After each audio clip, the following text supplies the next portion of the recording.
Welcome back to Playwright from Zero to Hero. I'm your instructor Mahesh Patil.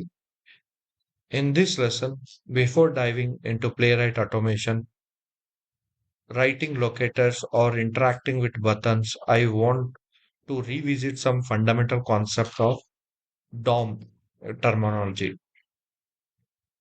The goal here is to ensure we are all on the same page using consistent terminology and fully understanding the basics. This foundation is crucial for effectively using certain commands and methods in Playwright and leveraging the framework to its fully potential. So let's begin. So here is an HTML code that represents a simple input field for writing an email. So at the start of each line, we have HTML tag name. You see, all these things are HTML tag name.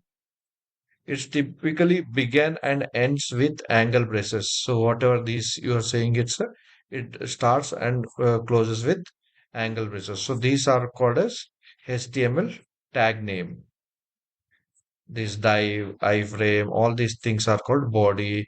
These HTML, all are like HTML tag name. So it's begin and closes with the angle braces. We can find the HTML attributes and values highlighted here in gray. So these are like nothing but the HTML attributes, whatever you are seeing here, and which are highlighted in blue. These are nothing but the values. So with the attributes like you see here, we have something called. Let me just highlight this thing. We have the attribute input type and its value email. We have the attribute type like class, its value. There are two different values. So this thing and this thing separated by space. We have an attribute called name and its value. We have also attribute called ID and its value like this. So in case of class, you see it is holding multiple values, but it is separated by spaces.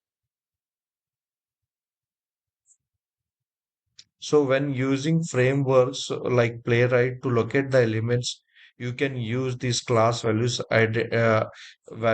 independently as CSS locator. Understanding this separation is a key.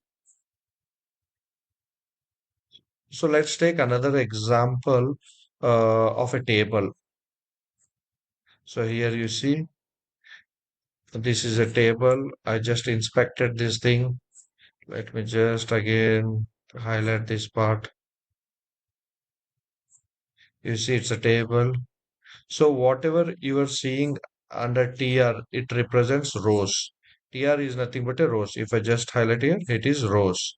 And whatever you are seeing this thing, right? These are nothing but a columns. Also, you see something called three dots with angle brackets. These indicate nested content inside the element. You will also notice a small arrow pointing to the right here. So if you just, it is nested. If you open this thing, you'll find the content inside this thing. Now let's talk about the element relationship. Assume like, assume this table row is a key or an anchor element. So this table row is a key or anchor element. So whatever above you see that, so this is called as a parent. Whatever below you see, right, these are nothing but a child. And these are also called like TR. These are nothing but a siblings.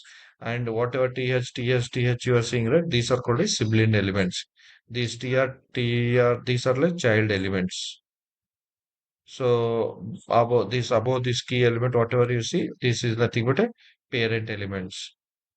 Let me quickly summarize what we learned in that related to DOM terminology. The HTML DOM consists of HTML tags, HTML attributes, and values. The class and RD are the attribute names. The class attribute can contain multiple values separated by space. HTML tags typically comes in pair with opening and closing. Yes, sir. The elements uh, above an anchor element are called parent element. The element inside anchor are called child elements, and the elements at the same level are called siblings. That's it for the main DOM terminology you should know. See you in the next class.